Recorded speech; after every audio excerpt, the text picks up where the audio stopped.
The following program is rated TV MALV. It contains strong language, violence, and nudity. It is intended only for mature audience.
Yo, it's about TTB. About TTB, the CDB After Dark, episode 59, the Grand Tour of Iran. If you know what that means, you know what that means. We got some breaking news. This happened earlier today. So one of the people that was featured in the Nick Shirley video that sparked out all the stuff happening in Minnesota, she pled guilty over a $4 million fraud scheme. So there's some movement going on, man, on that front. Her name is Fahima. I said a gay. I think it's a gay. I'm not going to even try to finish pronouncing that. But yeah, she out of there, man. She pled guilty on that. I wonder what they're gonna give her. So we got some more breaking news. This happened in Houston. So I'm just gonna let this play. Let's go here. Bam. News from the Magnolia Park neighborhood. A man shot in the stomach with ICE agents and federal investigators on scene. Within the last few moments, we've confirmed that man has died. Let's show you where this is happening at the intersection of Canal Street and Highway 90. Yes, KPRC2's Bryce Newberry is there working to gather the latest. Bryce, what have you learned? Andy, federal agents just left Canal Street here in the last 30 minutes or so. They had been on this scene for about 8 hours, as we have just confirmed through an ICE spokesperson that an ICE agent opened fire and killed a Mexican national here on this street just before 7 o'clock this morning. What ICE is telling us this afternoon is that enforcement officers were out here attempting to pull over that Mexican national. He's been identified by ICE as Lorenzo Salgado Araujo. And according to ICE, when they tried to stop him, he refused to stop. ICE says from the information that they are getting, he then used his vehicle in an attempt to ram where they learned that from? Officers who were out here. He did not follow verbal commands, according to ICE. And then that is when, according to ICE, he tried to run over the agents who were out here attempting to pull him over. ICE says that an agent then opened fire. The man Salgado Araujo got rushed to Ben Taub Hospital. According to the Houston Fire Department, we're told that he was taken there with CPR in progress. And then we have just learned from ICE this afternoon that he died there at the hospital. There's still a lot of questions here. We have not seen any video of this incident, but we saw that the FBI Houston's evidence response team came to process this scene. Again, those federal agents have been here for about the last 8 hours today. We have reached out to the mayor's office to get any additional. Look, man, I don't keep it a buck with y'all, man. Like, if he trying to run over the agent, man, we already seen this play out. You can't do that. Like, here's an example that's close to home. He was from the dude from the hood, Rara. He had a warrant out on him or whatever, and like, you gotta. Once they got you. You can't get in your car trying to drive or anything. They're gonna look at that as a threat, man. And you know, that situation happened, man. RIP to Rah-Rah, but like, it was one of them situations like, yeah, dude. That was the first time because like a lot of times you don't know like the law really until you go to like the class, and if they go to gun class. I understand constitutional carry. Just go there to learn some game. Anyway, that's beside the point. But like, yeah, man, like how cops, they perspective, once you in the car, if it's on, man, if you drive anywhere, they gonna look at that as a threat. Like, that could be a deadly weapon. And dude, hey, and he probably trying to dip off on them. So yeah, they had him. So let's see how this play out. Well, we know how it played. Let's see what the Mexico response is. Let's ride. Houston police officers were here on the scene, also holding the perimeter. We did see a white van that got loaded onto a wrecker as part of this investigation, and then hauled away from here this afternoon. A lot of reaction coming in from the community while the police tape was up out here. We did see a lot of those neighbors coming. They had seen on social media what happened. A lot of them upset. My colleague Joy Addison is just down the road here on the other side of where this scene has cleared. She's been speaking with those neighbors throughout the day. Joy, what are they telling you? Yeah, well, I've been out here trying to speak with neighbors and figure out exactly what happened. What I've been able to piece together so far is that whatever interaction happened between 4 men that were in a van headed to work, picking up someone on this street, happened right over here in front of this business and home right here. Now, I'm told by the stepdaughter of one of the men that was in that vehicle that they stopped to pick up a coworker and that they had suspicions that ICE was behind them. Upon arriving at a home on this street, one of these addresses here behind me, the men had some type of interaction with ICE, and during that interaction, Lorenzo Salgado was shot. Video from our media partner Grizzly's Hood News shows that man lying on the ground screaming. He was later taken to Ben Taub Hospital. Now, when I was able to speak with the stepdaughter of one of the men who was in the car, she said that she and her mother were made aware of what happened due to some social media video that had been floating around TikTok. They saw on that video the co-worker of her stepdad, Mr. Salgado, laying on the ground, bleeding and begging for help. Like I said, that is the same video that was posted by our media partner, Grizzly's Hood News. Now, as you heard my colleague, media partner, so influencers are media partners now, his last man. name That's is crazy. Lorenzo Salgado Araujo. Who has now died at the hospital. Montserrat left here with 2 other men that were in the car, not the man that was shot. So 3 men. That's enough of that. We got the picture. President Claudius Sheinbaum, is pursuing legal action against the United States because ICE shot and killed a Mexican illegal alien who nearly rammed the ICE agent to death with a vehicle. Quote, we cannot allow the mistreatment of our fellow Mexicans in the United States. Okay. They're here legally. Come on, what are we talking about here? That's stuff. I wish they would have had an actual quote on there.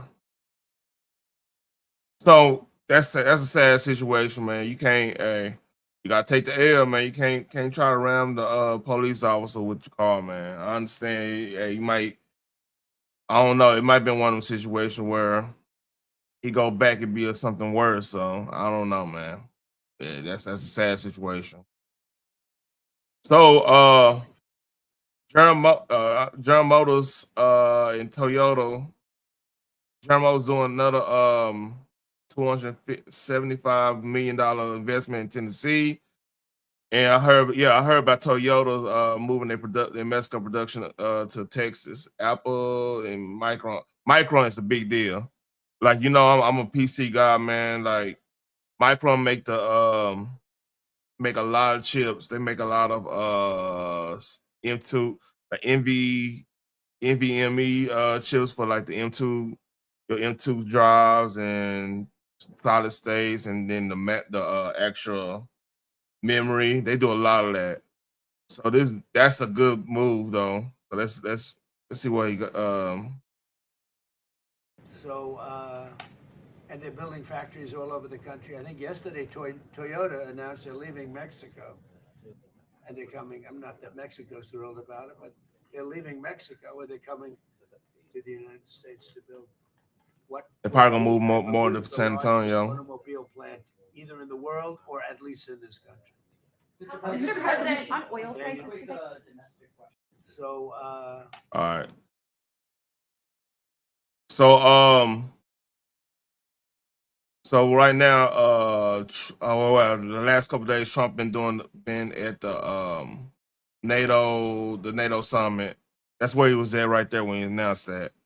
So this is the German chancellor talking about like right now the United States spend 80% of the NATO budget. They bring in 80% of the NATO budget, while all the other countries only bring in 20%.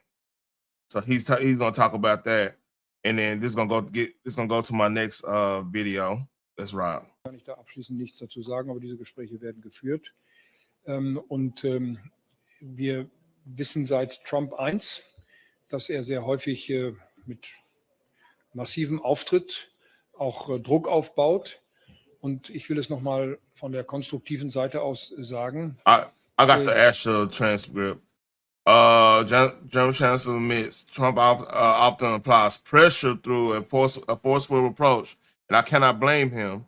Just look at the numbers. The U.S. spent around 80% of NATO's defense resources, while Europe accounts only 20%. So while Trump is doing that, right, and we better get to this video. Like, let's see, it's 13 minutes. I'm probably gonna stop it halfway. But this is a good follow, man. She's a good follow. We want to know what's really going on between the between the articles. You know, I learned a lot of game from this lady right here. Real talk. I didn't know like situation like the Council of Foreign Affairs being connected to the British elite, that's a crazy. It kind of adds up when you look at everything, but I ain't gonna get on that. Let's read. For months, Europeans have been planning strategies to deal with Donald Trump at this week's NATO summit. And it turns out the president almost didn't go. I was very disappointed with NATO, and frankly, if it weren't held in Turkey, where my friend happens to be a very strong leader, a very strong person, it's possible that I wouldn't have attended. I felt I had to attend because of the fact that I know he's gone all out. Turkish President Erdogan picked up on that theme of a strong leader when he talked about Trump himself. So here's the thing, man. Erdogan is in a actual decent position right now because he's basically sitting between two worlds, the Western world and the Middle East, right?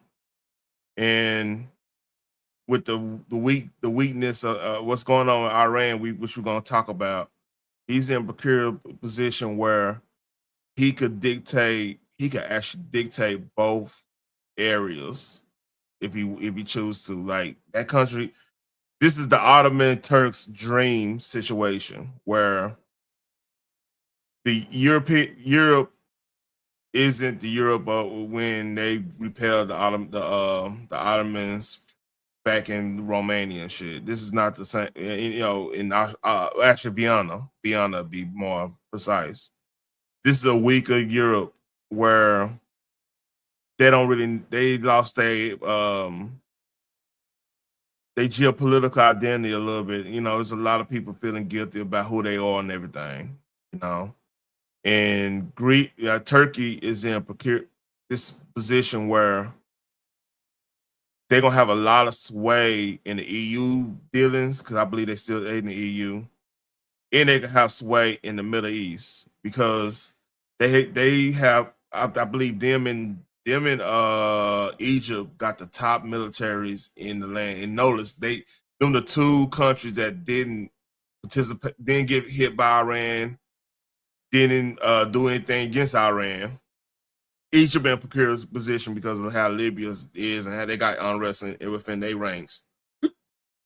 Turkey is in a position where they have to kind of play the long game, because they're gonna be the center. I mean, they literally gonna have all the cards, because let's say the EU, they're gonna be able to dictate what the EU does if they play it right.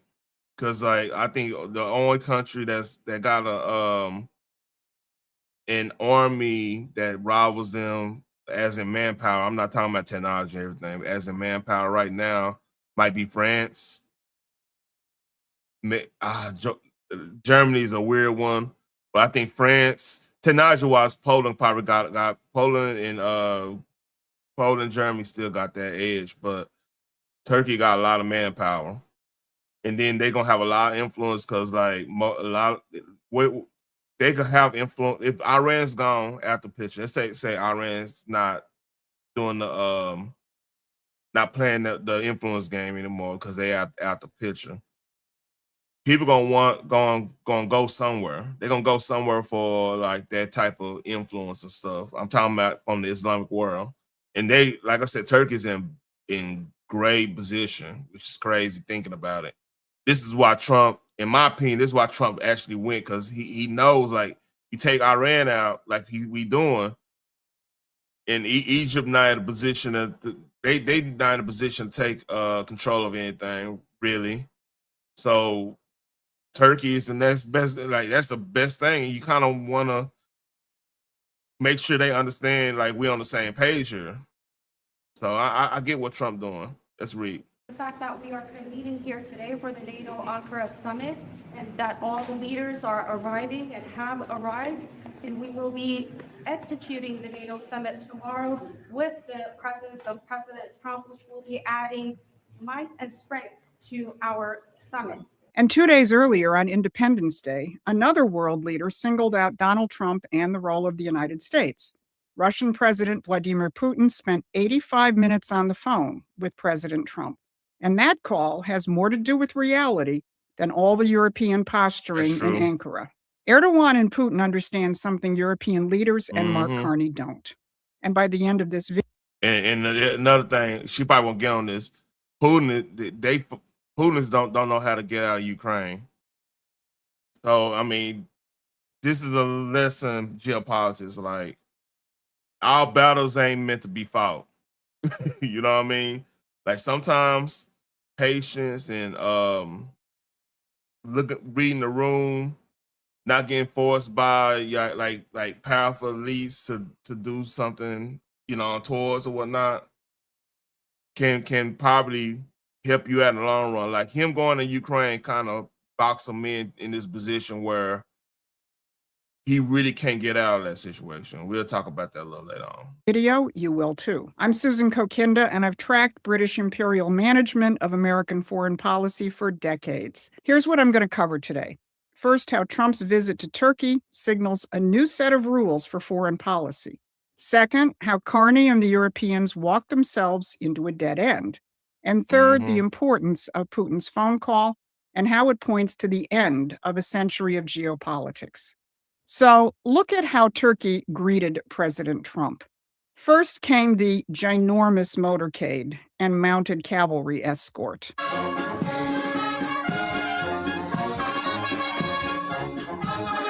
Influence play. Like, if they know they benefit from Iran's demise, that's the influence play. I mean, I stand on that. Mark my words on it. This is what you call influence play. And what I mean by influence play is you be the biggest. If you got ambitions to control 2 parts of the world, influence wise, the last thing you want to do is piss off somebody that could upheave that influence. So they playing the game, the long game.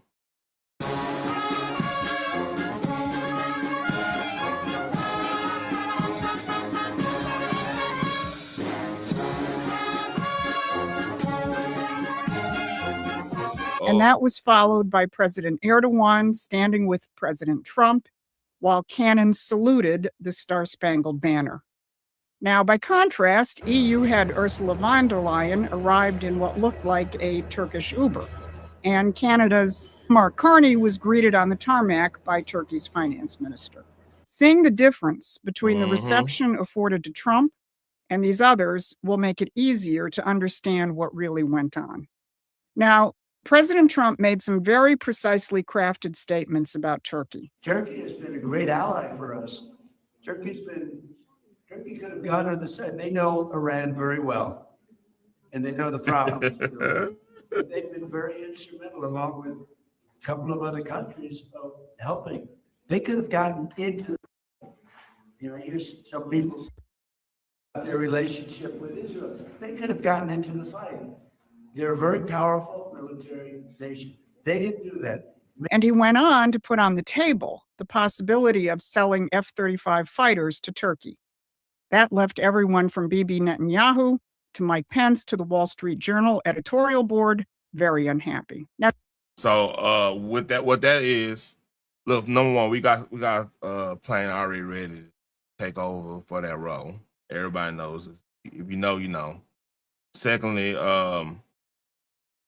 Turkey got some of the Russian SAM situation, and there's a little dark spot. I ain't gonna say dark spot. There's a little blind area that we want to see. That's some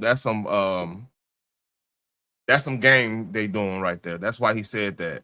So the reality is, if you get Erdogan somewhat on our side, that means you still isolating.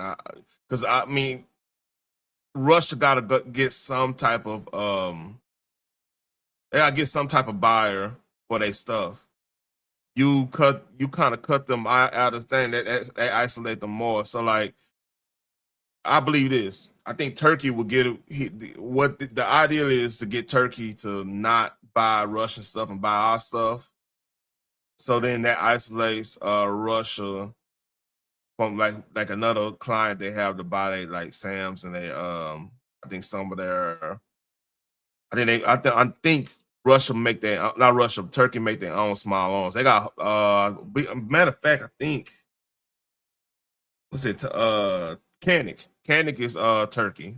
If y'all know the gun company Canik, they make some good pistols while you playing. That's their pistol. They Turkish. So yeah. So a lot of things they probably buying from Russia might be the radar and the SAM stuff, of course. So if you offer them the F-35 and they forget, they're like, oh, we don't need the Russian stuff anymore. That's a client. That's a more bigger client and everything. So yeah. Hold on real quick. I knew something was missing. Let me change something. Give me 1 second up, and so got that. All right, that's better.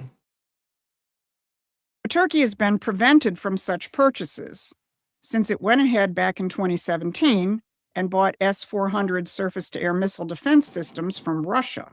Think of that, a NATO country buying from Russia. Erdogan has also maintained contact with both Moscow and Kiev while the NATO alliance has demanded that instead. Oh, that's another angle. It's a good angle there. I see what you're doing, Turkey. That's a good angle there. I see what you're doing. He choose sides. I'm going to get back to the importance of that later. Oh, that's a good angle. But all of this points to something important about Turkey under Erdogan and why Donald Trump decided to go to the NATO summit to see him and not Ursula von der Leyen. Remember, Trump almost didn't come. Because unlike all other members of NATO, Turkey plays by its own rules. Yep. You don't have to like all of Erdogan's alliances or policies or his relationship with the Muslim Brotherhood.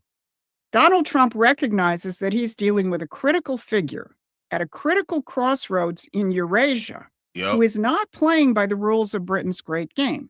And the fact that Turkey deals with both the United States and with Russia, and that Erdogan didn't play the expected role in backing Iran, has left the empire playing a game that's in the process of being rolled up. And that's why the Europeans and Mark Carney are showing up at the NATO summit looking very much like a group of backup singers, hustled up on the stage at the last minute to perform for a new superstar. Donald Trump is creating a new dynamic in the world, and it's the one that the game masters don't want you to see. Well, we want you to see it and understand it as a summit. On the eve of the NATO summit, the Wall Street Journal published a piece they've been working on for months.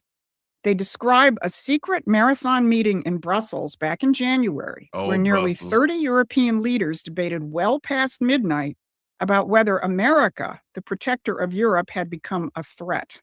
But the man giving instructions wasn't even in the room. Canadian Prime Minister Mark Carney, the central banker, had been messaging Europe's leaders from a British phone number left over from his London days, insisting that Europe had to deal with the fact that the old America isn't coming back. What's and up, that JJ? article even reports that MI6, Britain's intelligence service, has been providing profiles on how to manage Donald Trump. Man, this is some dirty work here, man.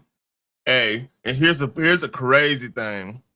So, where Ghislaine Maxwell family was from, like where they lived at, Great Britain. Like no, like it's crazy. I'm not saying Great Britain is our enemy or anything like that. I think they play the influence game like everybody else. It's just crazy looking at the grand scheme of things, right?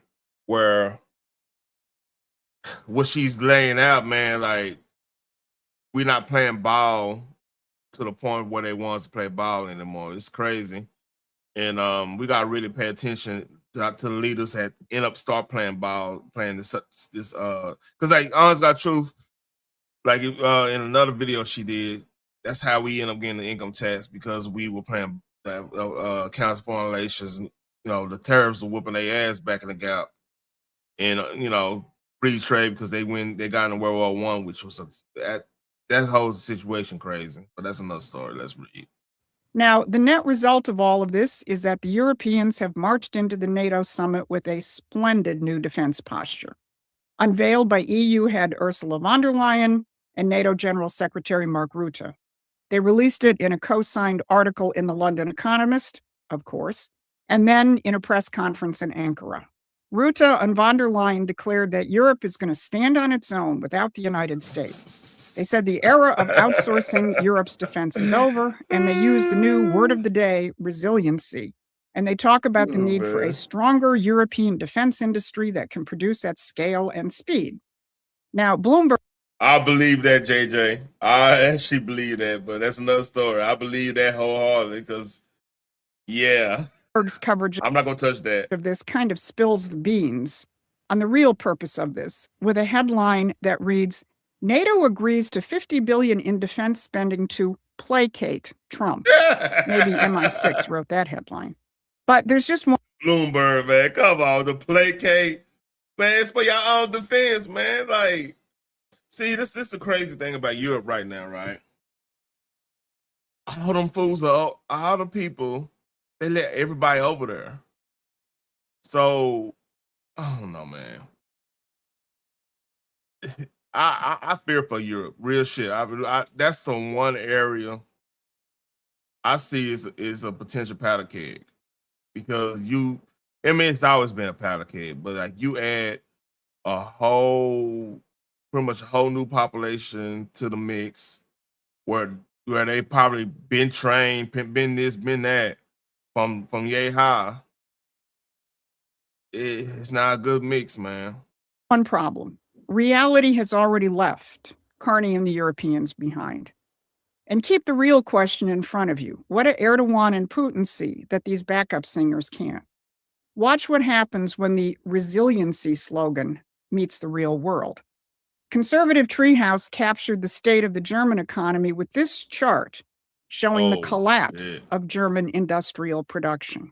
And that collapse is only going to accelerate if Volkswagen's expected July 9th announcement delivers on the threat that 100,000 jobs will be cut and 4 plants will be closed down. And Great Britain. That's definitely traces of the Belt and Road Initiative. Come home to roost per se. The quote of famous reverend that a president went to. That's right. Having shut down its longest virgin steel furnaces in 2024, is now down to a single plant which is on government life support. It could soon be the only G20 country that can't make its own virgin steel. The steel, by the way, that you need for warships and submarines. That's crazy. And Mark Carney, who's lecturing the world about the middle powers standing on their own, has just announced a prospective $20 to $30 billion submarine contract to Germany.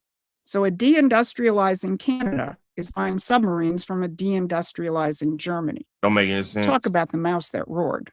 And at this summit, Carney also revealed what his middle power alliance actually amounts to: a bank. He launched the Defense, Security, and Resilience, there's that word again, bank, which will be headquartered in Canada. The central bankers answer to a hollowed out industrial base. So who's putting this money in that bank? You saying, man, Canada tax better go up? Isn't a furnace or a shipyard. It's a lending facility. And Carney also established a new lending facility with Ukraine. So the financial architecture is going up, but the industry it's meant to serve is coming down. And how did they get here? Well, they did it to themselves. Carney's Globalism 2.0 still clings to the very policies, green energy, free trade, and open borders, which have already made their industries and their cultures disappear. Did you know in Great Britain, I don't know about France and anybody else, but Great Britain, they actually, what's up, CP3? They actually arresting people for using air conditioning during the heat wave. And they want to tell us how we need to live. Okay. I got the fan, this fan, and the air conditioning rolling. You know, hey, America. That's the bankruptcy of Carney's middle powers. They announced that defense industrial production is the key to deterrence, the very week that VW announces massive layoffs and shutdowns. They're promising a war economy they no longer have the means to build. Which brings us back to the question we started with. What do Erdogan and Putin understand that Europe doesn't? Yeah, JJ, man, that shit is insane. And like right now, man, like I'll tell you this. I was in San Antonio over the weekend. I talked about it yesterday, and you'd be surprised how many British people was down here like enjoying it. Oh my gosh, I got air conditioning, our food season right, the whole nine, man. They're loving it, man. What's up, DNYC? Trump is building a different set of alliances with nations that are intent on their own interests, and Turkey is one of those. Here's something else from that press conference. Asked about the Ukraine-Russia conflict, President Trump said it's going to get settled. And then he pointed to Erdogan, and he said, "We get along very well with both, and we're going to get it settled, and that's helping us get it settled, as he's helping with Iran." So think about what's actually going on. You're watching the president restructure the geopolitical map. Nations act in their own interest, and Trump figures out how to deal with them as they are, instead of everyone playing an imposed role in a world of perpetual division. And the Mhm. biggest division of all, the one the entire system has been built around, has been keeping Russia at arm's length from the United States, which is what makes the July 4th phone call so important. Here's how Putin spokesman Yuri Ushakov described part of that discussion. Today's conversation between the two heads of state began with President Putin congratulating Donald Trump and the American people on their landmark holiday and recalling Russia's contribution to the development of American statehood. In this context, the presidents noted the importance of treasuring the historical heritage Smart move. which our nations share. And that shared heritage has placed Russia on America's side against the British, starting with the Revolutionary War. It was Catherine the Great of Russia True. who organized the League of Armed Neutrality to break Britain's True. grip on the seas during the American Revolution. So, little American history for y'all, right? Because Catherine the Great did that, Norway, Austria, Finland, even though a lot of Switzerland, a lot of those countries, just didn't partake, didn't really trade with, didn't even partake in it. So that what happened, that Great Britain couldn't call on like some other countries to help them out, like kind of like how they did with Napoleon. Like Napoleon was really wrecking shop in Europe. That's when Great Britain, battle while Waterloo and all that stuff went down. But like they could call on other countries and put, because everybody was during that time, everybody was like at odds with each other to a point. You got everybody, you got pretty much family quarrels and stuff that was going on throughout the 1700s and stuff. Royal family quarrels like the Habsburgs and all that stuff. So yeah, Catherine Great did do that because a lot of elite during that time was actually, because you have to think about the time period where this was pretty much like close to Age of Enlightenment time, where you had a lot of Western philosophies from the 1700s. I think John Locke was around there. Immanuel Kant. I did Thomas Hume. Nietzsche. I don't know, Nietzsche was later on. Even fucking Marx, his dickhead ass. He was a little later on too, but still, you had a lot of that thought process going to the nobility. So when they saw United States, the 13 colonies take. Hey, what's up, Selena? What's up? Take that mantle and put it to use. A lot of people were just intrigued by that. It was just crazy looking at that would end up becoming most of their downfalls because the populace became intrigued by that, by the thought process of all men created equal, even though things was flawed here. I understand slavery and everything. I'm not poo-pooing that, but the concept was intriguing to a lot of the nobility in Europe. That's why a lot of them went with the neutrality cause. They did an oath of neutrality because they wanted to see if it could actually happen, which is crazy thinking about it. It's a sign of the times of that day. Let's read. Revolution. And when we fought the Civil War against the British-supported Confederacy, it was the Russian fleet that sailed into New York and San Francisco harbors in 1863 as a warning to London to not directly intervene.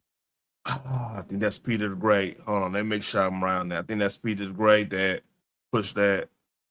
Hold up.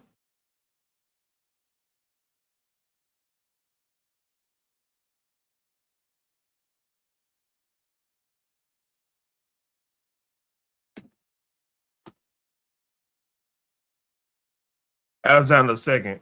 Yeah, that's right after like I said, everybody's putting a check on each other.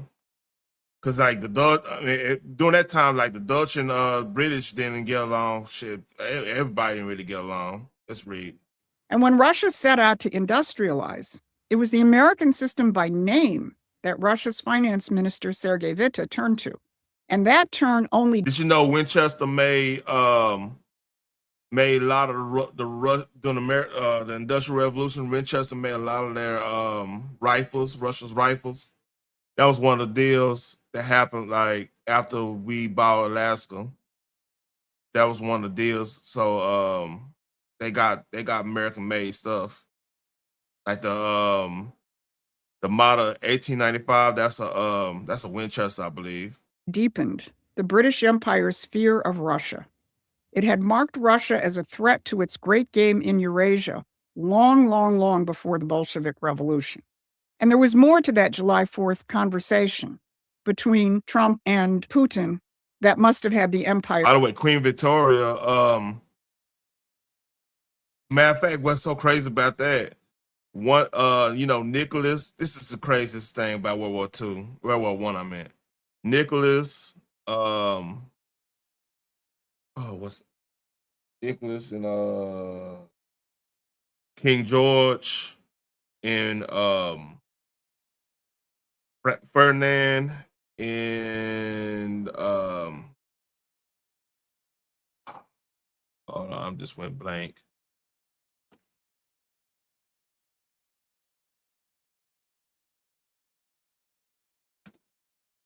Yeah, Kaiser Wilhelm, they are cousins. They are because like when what Queen Victoria did, she married off and got married off her kids to other countries. So it's like one of those situations where it's like a family quarrel. Like Nicholas, you go look at Nicholas, Kaiser Wilhelm, and I think King George, they all look alike. In a tizzy. Ushakov reported that the two presidents discussed the colossal potential for mutually beneficial cooperation between the two countries. And then they discussed the upcoming launch of a Russian-U.S. crew from Russia's Baikonur Space Launch Center as, quote, a specific example proving the two powers' interest in close cooperation across different fields. This is what the empire fears the most. Sovereign nations finding common ground in economic development, and especially in pushing the frontiers of human knowledge. Here's another thing, too. Because Europe did what they did with the immigration thing, with geopolitics, you always got to have checks and balances. Like, our check and balance is our system itself, right? We'll never have, it'll be hard to get like a despot here because of how our checks and balance, the American psyche, like if you tell somebody what to do in America, right, they're just gonna do the opposite. That's just the way we is. So our system itself stops a lot of the stuff that happens elsewhere. So with that being said, like that's a check and balance. But in Europe, you gotta kind of have countries as the checks and balance. You gotta have like Poland is a check for just in case Russia wanna invade Europe again. Poland is designed with how their military in the way they don't like the Russians, because if you know the history of when the Soviet Union took over Poland, that that was a nasty little situation. So what they're doing right, you gotta have checks and balances. Like Russia's a check if just in case this EU thing become Hitler's wet dream, become the Fourth Reich type situation. That can always happen. It takes a couple of like-minded political parties to gang up together, and there you go. You got that situation over again, and then now they got military. So you gotta have a check for that. That's what Russia's for. That's what Turkey's for. That's why you kind of want a stable Middle East with everybody, all parties, including people who don't like the Israelis. All parties in the Middle East kind of chill, make this money, getting this tourism, doing this, building up, upper mobility, the whole nine. Keep them away from the fanaticism. Everybody chilled in that area. So now, if something go down to mess with the money or whatever, you got three potential partners to combat that situation. I'm not even talking about South America. I'm not even talking about Asia, because like Japan is literally Japan, South Korea, Taiwan, India, to be exact, too. They a check for like literally everybody that's bordering China is a check for China because China's landlocked, and then Russia's a check there. They can't really invade Russia like that. 15-minute rule. Go look it up. So that's basically what the what's up, Salute? Yeah, you good people. Appreciate it, Mel Dub. Hey, you know you the homie. You always welcome over here, man. Now go back to the collapsing economies of Carney's middle powers and their increasing irrelevance. That is what Erdogan understands. That is what Putin understands. A new world built on the American system and an American foreign policy that deals with nations as they actually are. For over 100 years, men who weren't in the room set the rules. Keep nations weak and divided, and especially keep Russia and America apart. This week in Ankara, you watch those rules continue to fall apart. President Trump didn't fly to a NATO summit. He flew to see a leader who plays by his own rules. Putin didn't call to threaten. He called to remind us of a friendship the empire spent 2 centuries trying to erase. And the middle powers stood on a stage announcing a war economy they can no longer build. That's the shift, not more defense spending in a binary world of managed divisions. Yep. Instead, nations dealing with each other under the growing revival of American system economics. The backup singers on stage at Ankara can't or won't see it. So this is why he has a lot of temps on his life right there. So with that being said, this was going on in Iran. So this happened yesterday. Like this has been going on since probably Monday. Just in the Pentagon released videos of American forces obliterating over 90 targets in Iran tonight in retaliation for regime attacks on civilian vessels. This is in addition to the 80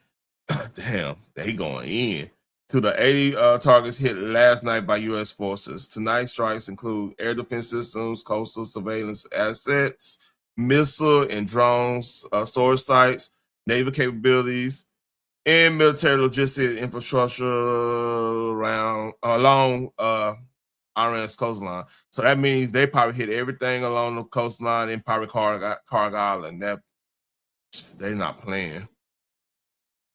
So if y'all know, like the Kurds, there's a lot of movement going on inside. It's coordinated, so I ain't gonna even talk about what might be going on inside, other than some shit going down. Yeah, this the footage. They tore this shit up.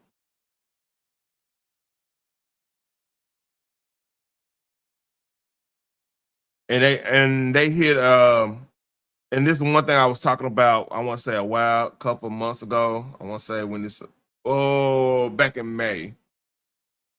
They're gonna they keep on playing. What's up? Oh yeah, I saw that too. He said that Monday. So it's on. It might be round the clock. Take people out mode today now, man. It's crazy, and I think we're at that point because like they're not doing right, and then I heard now you got the middle other Arab nations joining in on the fight. So it's all there's more. This Rodos on U.S. So this Iran's keep on. Like I said, they retaliated. So here's that. Iranian armed forces launched attacks on U.S. military infrastructure in Gulf states on Thursday. The attacks come after fresh U.S. strikes on Iran, putting further strain on a 3-week-old ceasefire agreement. Ain't no more ceasefire. Video released on Thursday shows a member of the Islamic Revolutionary Guard Corps writing on a missile a message of revenge for the death of slain Supreme Leader Ayatollah Ali Khamenei. He was killed in U.S. and Israeli strikes on the first day of the war. After a week of mass funeral processions and rallies, Khamenei was buried on Thursday. Iran's revolutionary You know what? I believe that. Guard's Navy said the U.S. attacks and intervention in redirecting shipping through the Strait of Hormuz were disrupting the waterway's gradual reopening. It said any further U.S. intervention will draw a, quote, crushing response. The Sure. U.S. military said its latest strikes were aimed at keeping the strait open, following what it said. You know why I don't believe what they're saying? WWE just had an event about. I heard about that. I saw him come on the tarmac. WWE just had an event in Riyadh. The Night of Champions. There was no type of situation that happened there. So I don't think they're capable of doing what they need to do. Here's more news on the us going hard. So let's see what Fox News I say. Trying to control. Swing on over here. Night number 1, 2 nights ago, you had 80 Iranian military targets in their sights. They include coastal radar sites that I just showed you over there, some of these command and control networks, and the anti-ship missile capabilities. Then last night, we had about 90 Iranian military targets occluded a bridge in northeastern Iran, but primarily the similar sites here now, air defense systems, coastal surveillance assets, and these naval capabilities. There have been dozens of these small Iranian boats that have been taken out just this week alone. I'm going to bring in Dan Hoffman to join Sandra and me. And sir, good morning to you. Are we back at war? Yeah, I think we are. Look, when Iran chose to strike those oil tankers. That was a dumb move, by the way, by Iran. Like, honest got true, Iran best bet was to allow the ceasefire, chill out for a month or two, let the World Cup do its thing, let everybody forget about the situation. Trump not gonna forget, but let everybody else forget about it. Then start doing that, because you'll be affecting the midterms. Because that'd be if I'm a that's why I'll be doing because you gotta know our system. Like, people don't think the long term here when it comes to politics. They looking at, okay, gas is high. Okay, this is happening. This is happening. This is happening. We gotta change. We gotta change it. That's how we think in America. And they just keep doing stupid shit. So right now, like, Trump can annihilate the IRGC to a point where you could render them useless and they can't do anything they want to set out to do anymore. That's what's probably going to end up happening here. And he don't even have to do an invasion if you want to do that. Like, he could do so much bad stuff today. The military gone already, but the little remaining. Then of course you got resistance fighters there waiting. This could get. I mean, that's part of what's going to happen now, man. Be honest with you, because you turn off the lights, man. Hey, turn off the light with a bunch of pit bulls in one room and see what happens. Transiting the Strait of Hormuz, that was a deliberate provocation. Iran had to have anticipated the United States response. And they did that because a state of war against the United States and I already know. And our Gulf allies, that's oxygen for this hardline IRGC. JJ, you don't have to tell me. I'm looking at the posturing. Like, you can kind of tell the tea leaves, man. If you know what you're looking at, I'm not necessarily. I'm not no intelligence officer or anything on that, anything whatever. But I can kind of read movement. I can peep game when, like, if I start seeing certain people I know that's in the military, they posture and changing. You can kind of tell some shit is about to go down. Like, for example, 9/11. Like, all my family members that was in the military, they posture changed. Even though they knew it was game time then. Everybody knew it was game time. But let's take 9/11 out there. Let's say Somalia, right? When their warlord did what they did, then the Black Hawk Down situation happened. I've heard.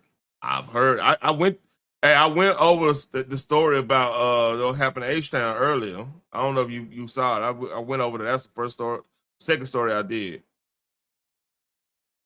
Regime in Iran. I think they also want to test the United States by driving up oil prices and disrupting trade, global trade, with an eye towards gaining some leverage in their interaction with the United States. I don't even know if we'll see negotiations as were planned before these strikes in Islamabad on 11 July. But Iran sees this as an opportunity, especially in advance of the to gain some leverage. You know, Dan, this is a post from the Institute of the Study of War late yesterday. Iran's behavior after the latest U.S. strikes indicates that the Iranian regime. Yeah, so basically, Mexican president talking about she's going to pursue legal action against the United States again, because ICE shot a Mexican citizen, which wasn't even supposed to be here.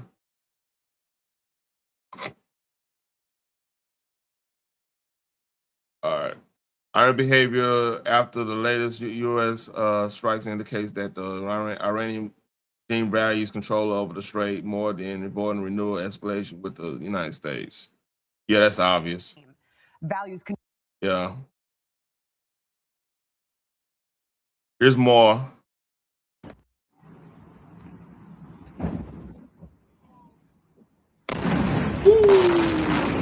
Put that motherfucker up.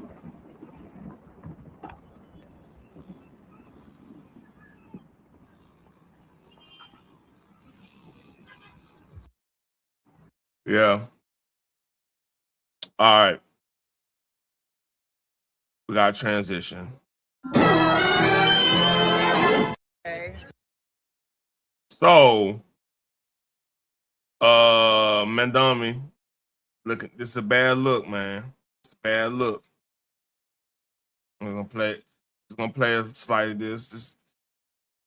New York is so gay. Hello. And we're happy about it. And we're happy about it. Oh wow. Talking about what's going on with the DNC. And come on, Jasmine. What are you doing? What are you doing, Jasmine? You cute, but what are we doing here? Come on. So for me, I am going to be working everywhere. The best thing that I can do for James Tallarico isn't me standing on a stage with him. It is the fact that I endorsed 5 candidates in the runoff who all happen to be Black men in the state of Texas, and every single one of them won, and they're going on to November, meaning that they will pull out more Black people to vote. People keep trying to say, well, Jasmine has to go and hold his hand. No, I don't. And don't worry about my math and how it works in my mind. Because the reality is that if you can give people more than one thing to vote for, then you have a better chance of getting them out to the polls. And honestly, some people just not going to be sold on certain people that are running in the state of Texas. So the best thing that I can do is take down ballot candidates who no one's ever heard of and do my best to uplift them and increase the voter participation in a way that we did in Texas. You see, a lot of haters got a lot of things to say about me and my race and how I ran it. But the reality is that there was a lot of racist, not a lot. It was racist. It was a racist race. It is what it is, right? But we live in. I'm gonna be objective here, JJ. I'm about to be objective. What she just said about, uplifting down ballot vote on people, that's actually pretty smart.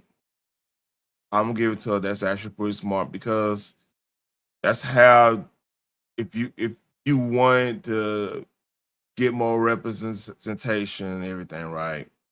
That's what you want to. That's what you gotta do, especially if like they going on the polls, which on its face is smart, but technically they probably was gonna be unopposed no matter what if they're in certain districts. Like if they're in third ward district, I don't know who runs that. Like, I don't know if she's referencing statewide, like as in state representative, state senator type stuff, or she's talking about like at House of Representatives where, yeah, because like the redistricting is going to be few and far between of those type of counties. So that's interesting to me. So in theory, she got a point on getting people from down ballot so she can have more influence in the long term. But in reality, I don't think it only matter because, like I said, redistricting will change.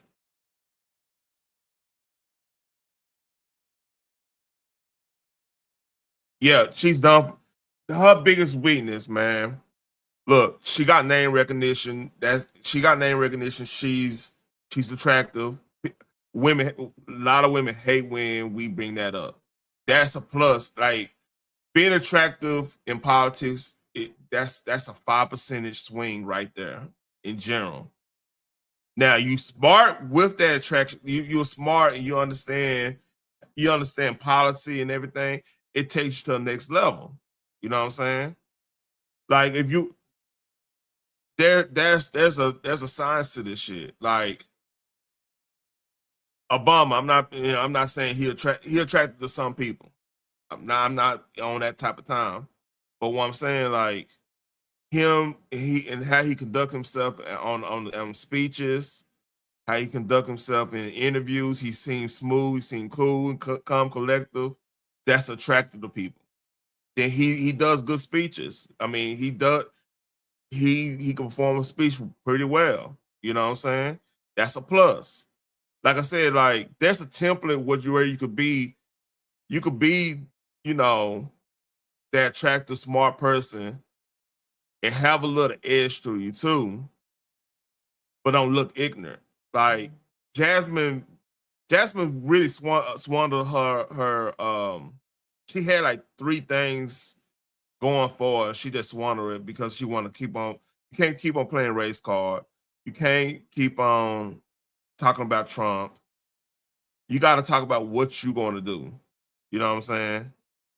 And then you have to stand. See, the problem with the Dems right now, we about to go deeper in it. Like they have a masculinity problem because right now, if they had real dudes running the party right now, they would have been working with Trump from day one when it came out as a mandate that he was supposed to be in White House, as in popular vote, statewide position, popular vote, electoral college. Right there, you work with him. Immigration, you work him on that to a point, and then you work on the economy. Just get the economy rolling. Clean up the homeless shit. Get that bullshit out the way. Get stuff that people see in your cities that look crazy and everything. That would be my first thing. If I was running the Democrat Party, that'd be the first thing I did do. Then secondly, just wait. Because the thing is, Trump is restless. He gonna want to do everything real like he been doing. He's gonna have stumbles doing it that way.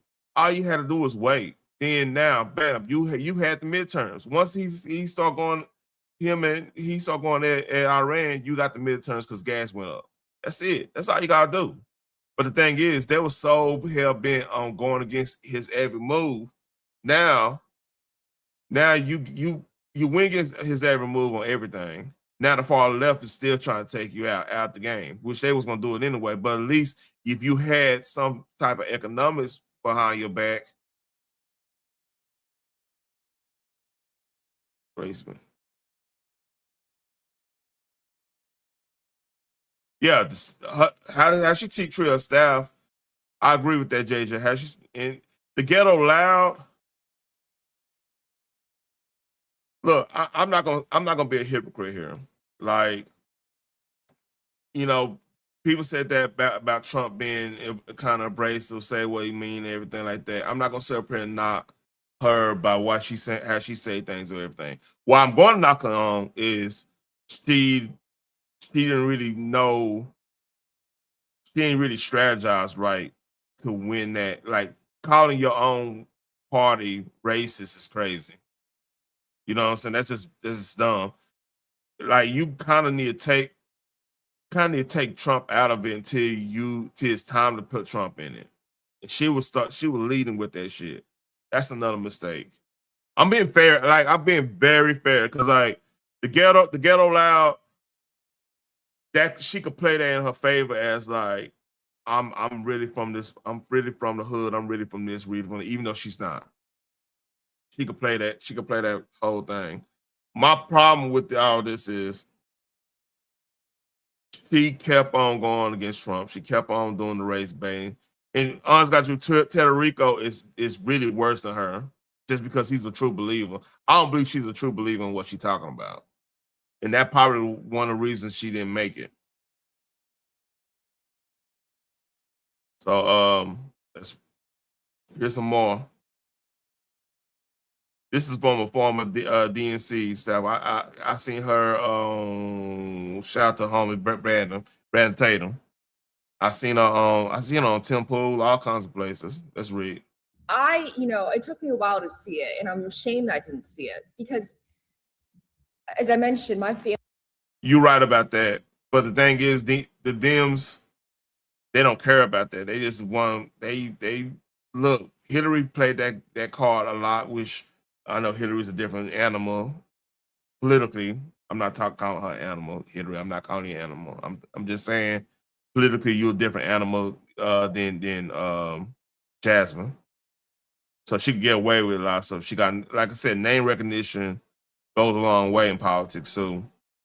Family escaped the CCP. But she was ghetto and loud, but she still had good policy that could be overcome. Let's read. And I'm ashamed I didn't see it because, as I mentioned, my family escaped the CCP and everything was red and it had like communist insignia. It was very crafty. Obviously communist. Here, the Democratic Party is fooling you. They are scamming you into thinking that they are a liberal-minded people with the blue and the donkey and the American flag and everything. I bought into it. But now I realize that it's just communism in a blue garb. Yeah. Medicare for all is socialism. It's so Medicare for all, man. You have to understand, people gotta understand this, right? If let's say Medicare is free right now, government's gonna have to have checks and balances. They're gonna have to produce checks and balances, and nothing's free. That means you're gonna either get wait times. That means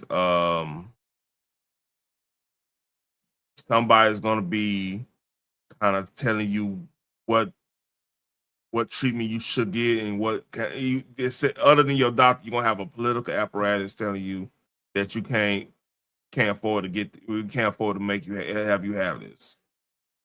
It's like I said, you could do Medicare right now. In some cases, and I guarantee you have a bad dentist situation. Like they're gonna put that silver crown on you. They might be changing now, but back in the gap, you the hood. You got that silver crown. You got silver teeth in your mouth. That's just the reality of it. And what's crazy, people who talk about they want to be socialist. Why didn't you join the military? That's closest thing to government control, like situation you could get with keeping your freedom. But they too pussy to do that. But that's another story. An attempt to get everyone on the government dole. They want dependency. Yep. They want a welfare state because then you'd be easier to control. Yep. And also you're more likely to vote for them. There's a reason why they're so welcoming of illegal aliens. We are spending $150 billion. And that's why they so cool with the homeless. Because it's easy. Look, it's a racket. Everybody want to save the homeless.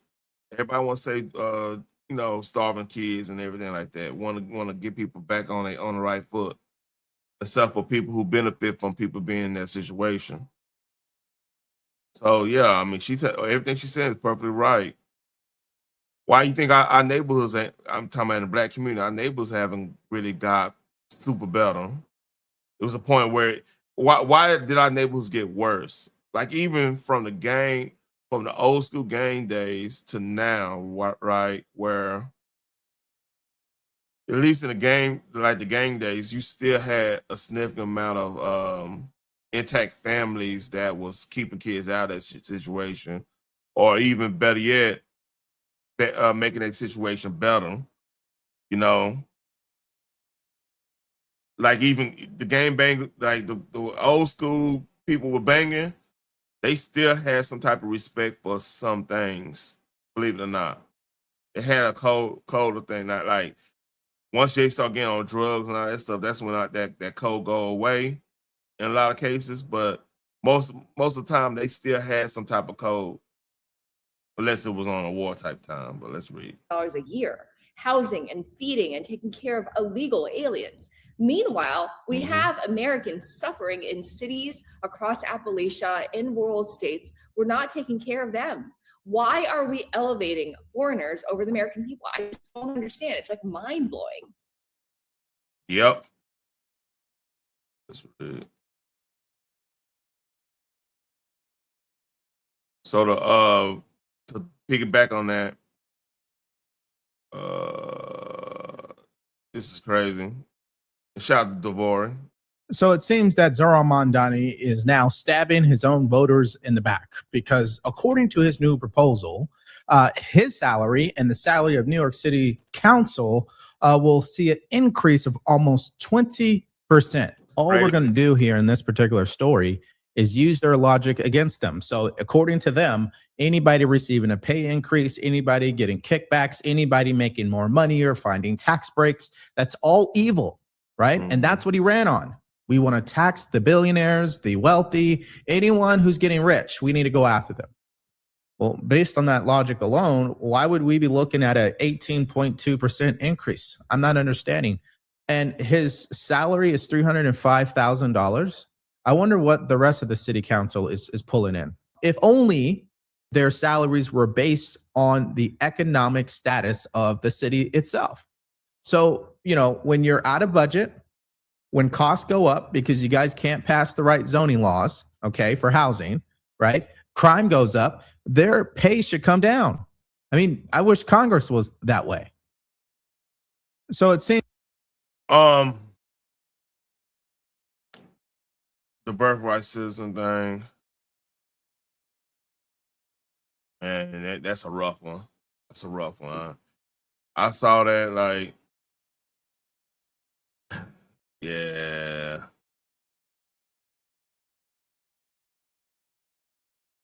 So you want to see some more Democrat unhinged stuff? Here we go. If Democrats do not win the midterm elections, Black Americans will be back in the cotton fields.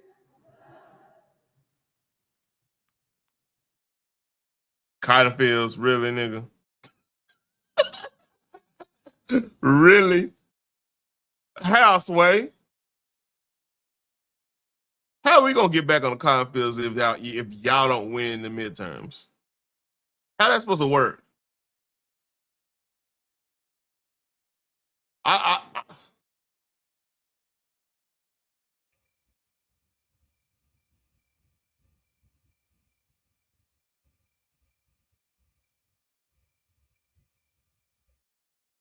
How the fuck is that supposed to work? So I'm JJ, I need help. Anybody, I need help. How the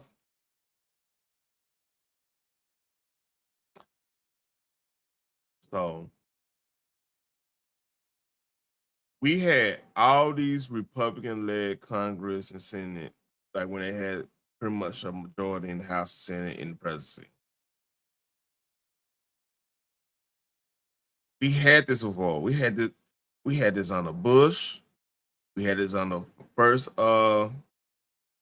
Trump, and then we had this on the we got it now. Legit.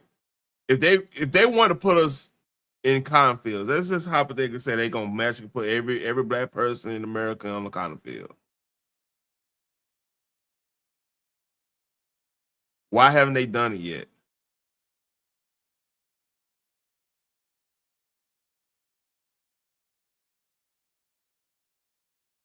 I mean, make it make sense. Why would they? Do he know that we actually? Do he know that we actually got cotton fields that existing right now that's operating at high efficiency right now with barely anybody picking it? Like they using machines. So why would they want to add a whole group of people to do a job where they doing it way more efficiently than it used to be?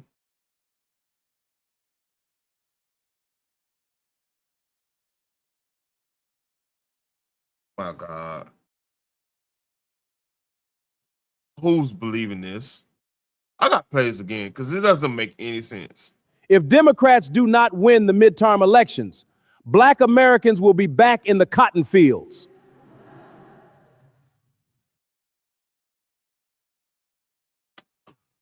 JJ, help me. Why would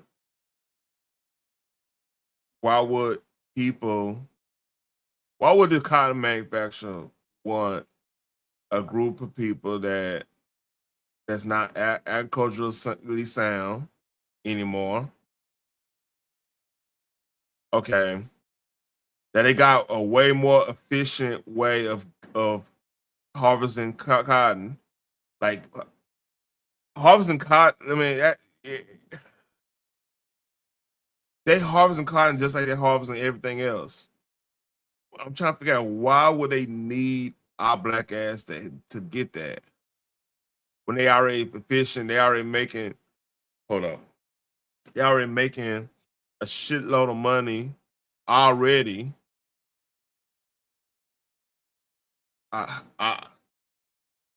If somebody fall for this, man, y'all, man.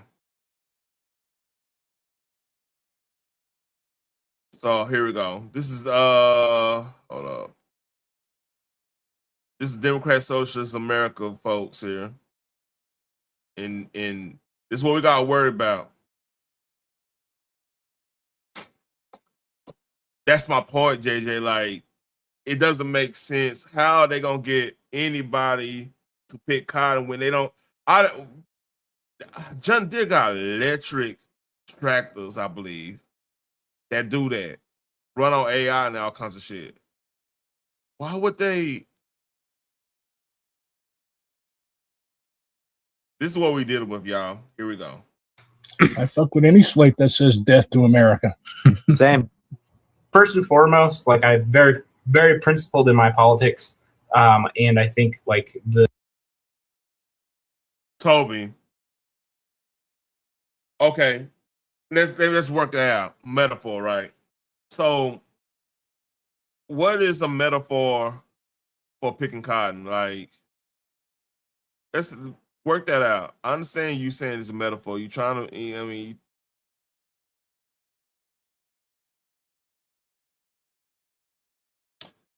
it don't work, man. It don't even work as a metaphor. Because like I said, all right, all right.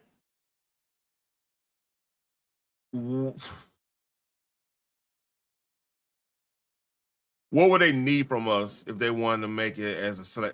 They want to make us slaves right now. What would they have us doing right now? Because see, the thing is, our ancestors, when they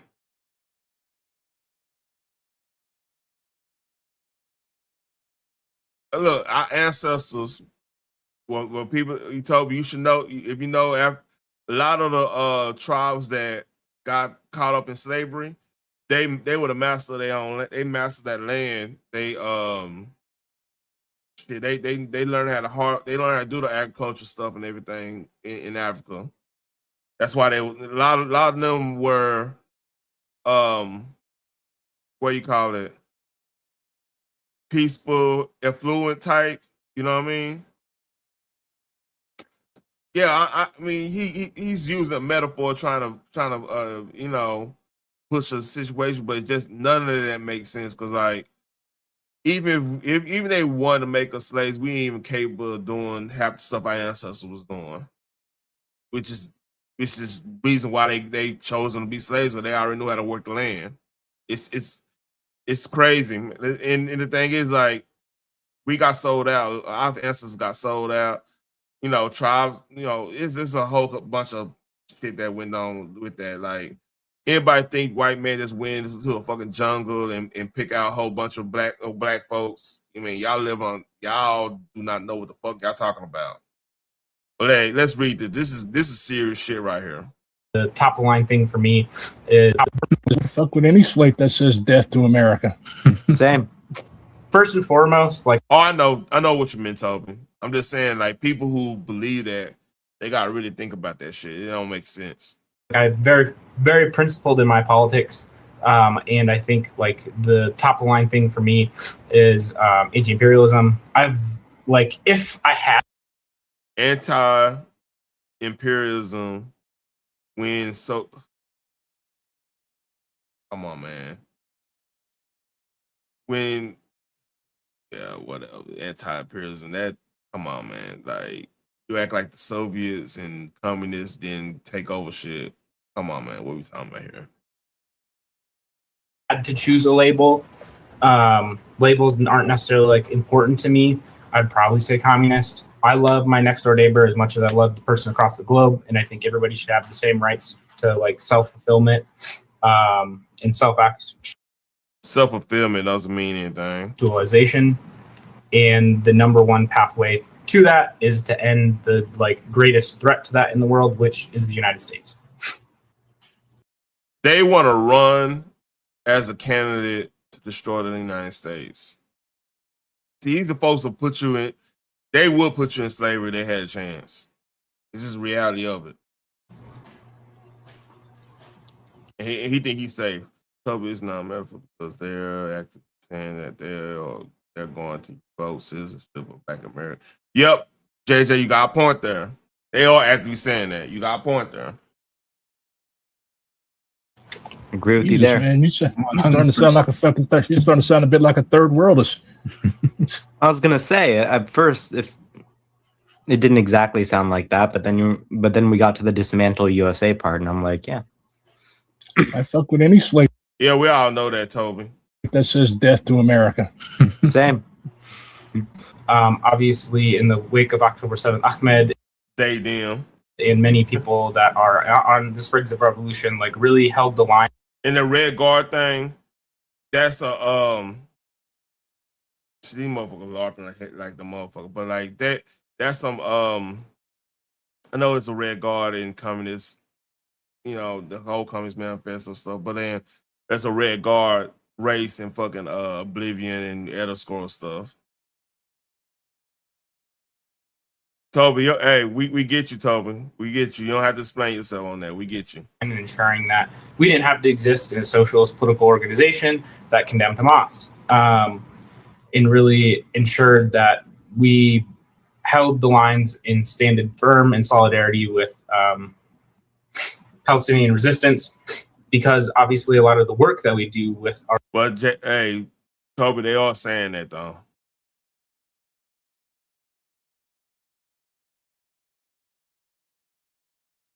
Yep. Our coalition partners in the Colorado Palestine Coalition, we do a lot of work in Denver DSA. We wouldn't want to put any of the work that we're doing with the Palestine Solidarity Movement locally to come in jeopardy, because we decide that we think it's okay for Zionists to be in DSA. Zionism is a bigoted and racist ideology, and it should not be welcome.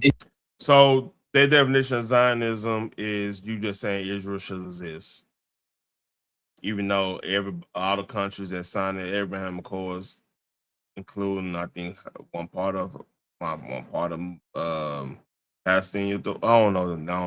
Don't quote me on that. But most of them Arab countries, I think the only one haven't. I don't know if Egypt has. I don't think Egypt really gives a shit. DSA under the same auspices of like racism, like bigotry, transphobia, queerphobia, those words, etc., Nazism, imperialism, shouldn't be allowed in like our organization. Yeah. Y'all some of the most racist people on the face of the earth. I don't even want to hear that. Y'all want to hear some shit going on in my neck of the woods? Yeah, this is crazy here.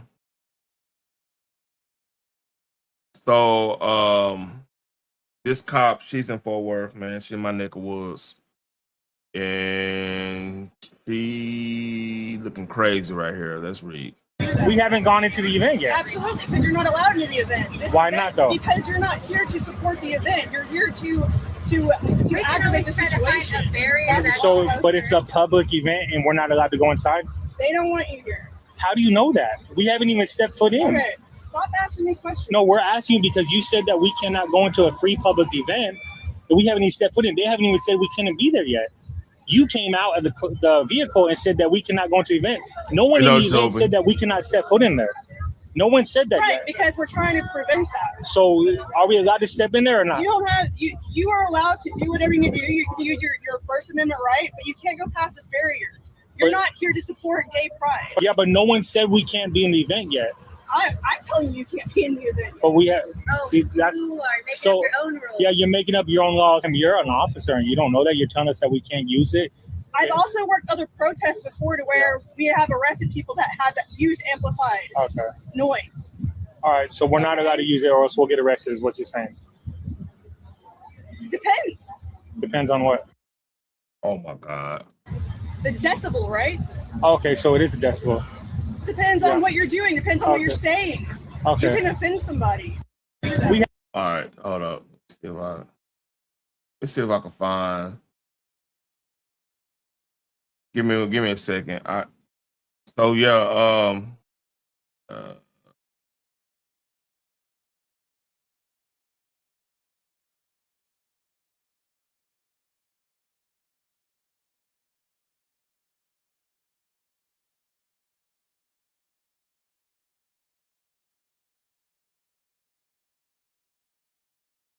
So this, all right, let's go here. Bam. So this became viral today.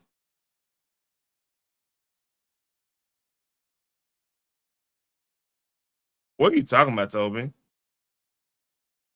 Okay, I don't know you. That ordinance means like music, not talking. If someone is offended by your talking, then we have a problem. It's a constitutional violation of our rights. If you shut us down, no, if they are offended by your speech, okay, then I'll write you this ticket and then we'll go from there.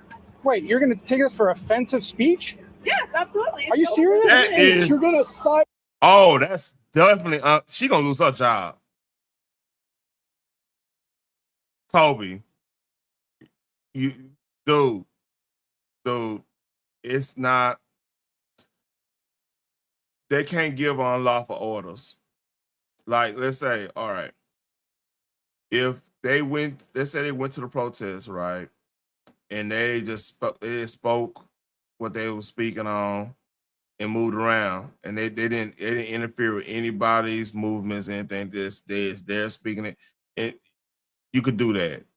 There's no rule against that. What is a rule is, let's say you go and you stop an event or something like that they could arrest you at that point because you stopping something. But like right now, this dude's on the side of the street. He's not interfering with traffic. He's not interfering with anybody walking around. He's not interfering. He's just there, speaking his mind, right? Second Amendment. He probably got a permit to be there. So let's read it. Let's look at this again. That ordinance means like music, not talking. If someone is offended by your talking, then we have a problem. That is a constitutional violation of our rights. If you shut us down, no, if they are offended by your speech, okay, then I'll write. Offended. That's not how this works, man. Get this ticket and we'll go from there. Wait, you're going to take us for offensive speech? Yes, absolutely. Are you serious? Speech. You're going to cite us for offensive Yes, it's called disorderly speech. conduct. That's, no. Yes, it is. Disorderly conduct has to be accompanied by conduct. This is the conduct I'm that a you're retired doing. police officer myself. Oh shit, 26 she's years fucked. federal law enforcement. So it's federal. So this has nothing to do with local. Wow. It has nothing to do with local. Well, That's bullshit. That's bullshit right there. What she's saying. Oh man, hey, y'all need to get her off the force, man. She can't be doing this, man. She gonna get y'all sued. She's better get y'all sued. You can do. Whatever it says, whatever we think. Wow. It says 80 decibels. But y'all know the law so well. I'm not gonna let y'all. So I just want to clarify. If anything is said that's offensive, you're going to write a ticket? If someone complains that your language or what you're saying is offensive, Hey, pretty loud. So no, but You got to define offensive. So technically, if let's say they're out here cussing people out, inciting a riot type of situation, okay, that's one thing. But like they just speaking the word of God and people getting mad and everything, that's not offensive speech. Oh man, this shit.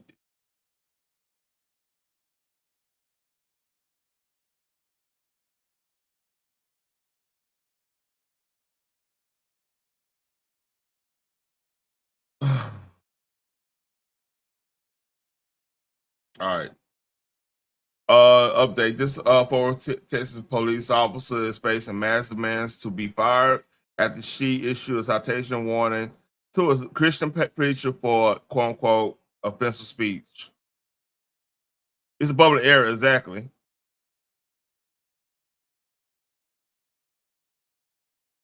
Oh yeah. Speaking of that. Speaking of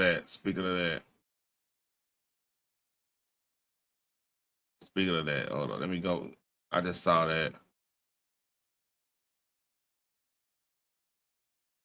Hold up.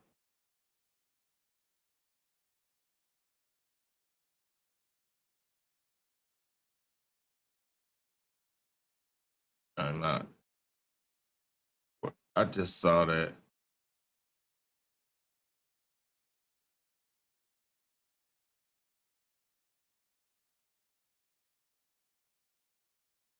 Where did I just seen that at?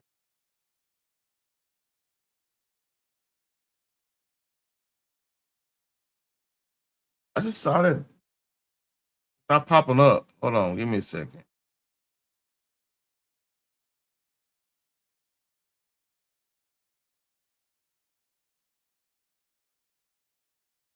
All right, here we go. And I noticed that this is like Main. So it look like Main Street. It look like over there by Main Street. That just went down. I don't really go over there. But that's that's that area. School officer. My name is David Grisham. And in Grisham versus Fort Worth, 2014-15 was settled out of court with the city of Fort Worth. We settled on this exact dispute. And the settlement was that I could preach anywhere on a public street that's free and open to the public in downtown Fort Worth. That's on Grisham versus Fort Worth. Yep. Downtown. This is That's bullshit. To whoever they decide they don't want anybody in here, they have to. So if you want to preach, you have to be outside the barricades. So like if you want to stand right there and preach, stand right there and preach.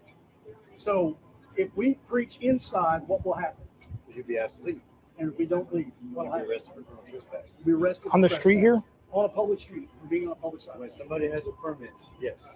Okay. They're authorized to let whoever they want in, kick out whoever they want. Right. This is exactly the same argument they made in 2014-15, in which a federal judge ruled against and said that we were allowed to preach on any public sidewalk as long as it's free and open to public, which is in compliance with Supreme Court ruling that says if it's free and open to public, you can't discriminate based on religion. It's a permitted site. It is permitted, So it's not free and open it's to not the public. closed off. They're not charging The you. barricades are closed This off. is to keep the Muslim terrorists out. It's a barricade. We know that. I mean, come on. We know this to keep the Muslim Oh, terrorists. all right. And I agree with that. That's a great thing. No, we're doing a great job with that. So if you want to preach, you can preach outside the barricades. So if we preach inside the barricades on this public street right here that's free and open to the public, we're going to be arrested. It's not a public street; it's permitted. You understand that? I understand that. So they don't own the street; it's still public. They own it because it's permitted. City of Fort Worth says these are your streets tonight. That cop might. He actually got a point there. Hold up. Hold on. He got a point on the permit side, but hold on. Let's see. Recipe of intended occupied by folks. Probably is features of.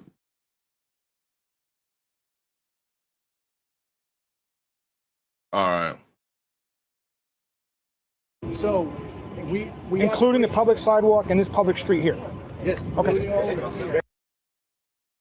That's the fact they got a permit might save that cop's job right there, because it's the same thing when it comes to the Carmelo situation, where if you on public property but you using a certain spot, your team is using a certain spot for that time being and everything, and you responsible, becomes it's like a private situation once that happens. If like I said, it was an event that you're invited to and you have a designated area, that designated area it's not public anymore. So that's probably one thing that's gonna save this cop, because they had a permit. If they didn't have a permit, he couldn't do anything to that preacher. But the fact that they have a permit, that might be the legal loophole that the cop was using on there. So yeah.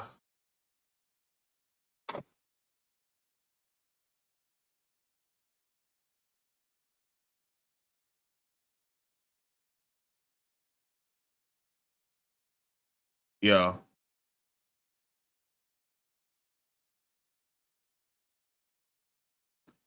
I'm just gonna say on this one, I think they probably did get a permit, because if they got a barricade and the police is patrolling, they more like they got a permit. So that's I think the preacher might be wrong on that one. But hey, if they don't have a permit and the police there, they violation of constitutional right. So this is the crazy thing. 36-year-old man in New York City was arrested after he was caught on security footage throwing Molotov cocktails at two separate churches. So they burning churches in New York now, man, or somebody is.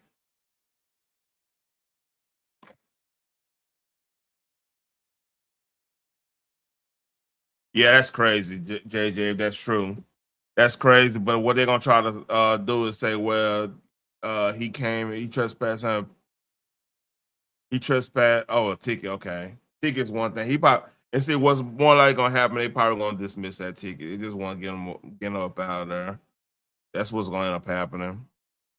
But hey, if like I said, if they didn't have that permit, yeah, they can't stop him from saying what you're gonna say. Now they can say, well, if you using a megaphone or whatever, they could probably get them on that, because you gotta have a permit in some cities. I don't know about Fort Worth, but some cities you gotta have a permit for that if that's the case. So yeah. All right. This fool was burning churches, man.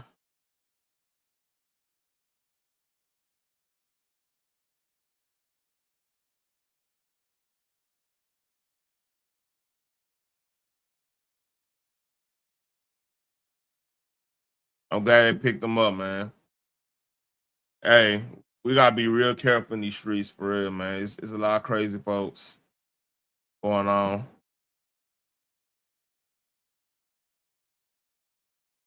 Yeah. All right.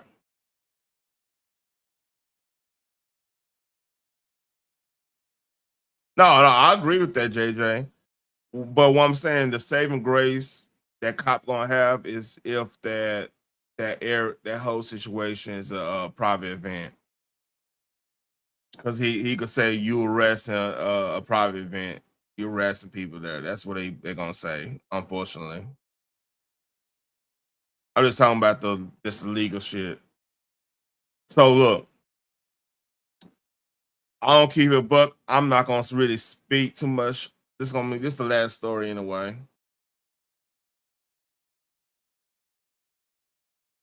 So this is gonna be the next thing politics is gonna push. This tragedy happened with this 18-year-old boy, man. It's a sad situation. Dude was hanging out with his friends. They happen to be white. People gonna make a big deal out of that, or got hateful people in the world, man. But like he didn't go. He something happened. He didn't go with them, or whatever happened. Kid, I was 18. Like shit, if I had a little something on that island, I probably gonna. I'll catch y'all later. We have to do our thing. You know what I'm saying? That's just the way I'm thinking from my standpoint. So that could have easily happened to me. Like could have got caught up in some shit. But like I don't know what necessarily happened. Nobody really know what happened. I'm gonna wait till the stuff come out. But I don't like when people use stuff like this to try to divide groups of people up, man. I just don't like that. And we gotta be real careful of hearing people talk like that.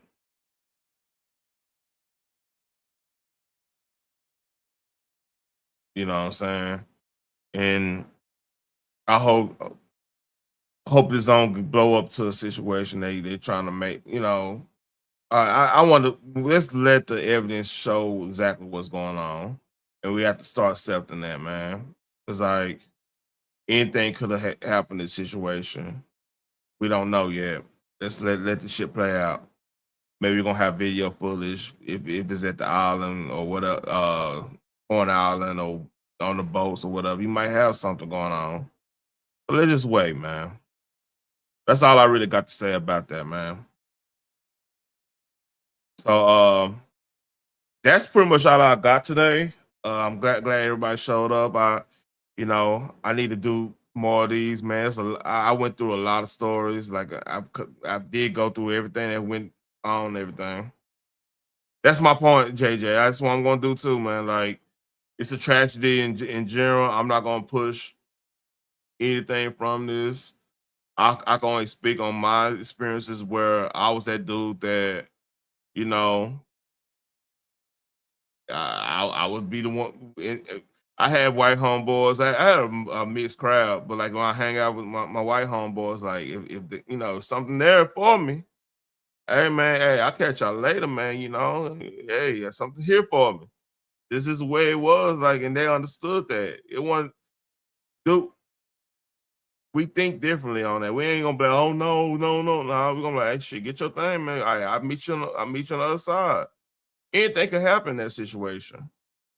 Legit, like, anything can happen in that situation.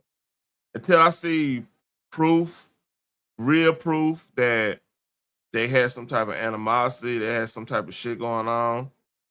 I see that. Okay, maybe I change the way I'm looking at this. But they really trying to. They people really trying to divide us, man. It's sickening. And it's politics. So I'm gonna leave it at that, man. I'm not gonna go deep in this. It's a sad situation. Pray for the family. Gone too soon. And the thing is, I'm not gonna sit up here and put too much emphasis on this while I don't know what's going on, and knowing things that happen in my neck of the woods, which I could have went over, but it's a lot of stuff I went over today. But hey, salute to everybody. Salute to JJ. Salute to Toby. Salute to DNYC.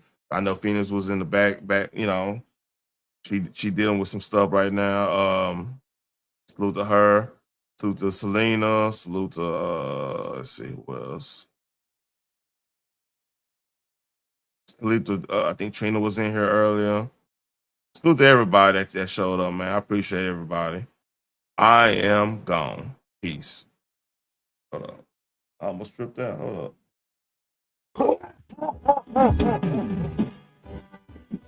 up.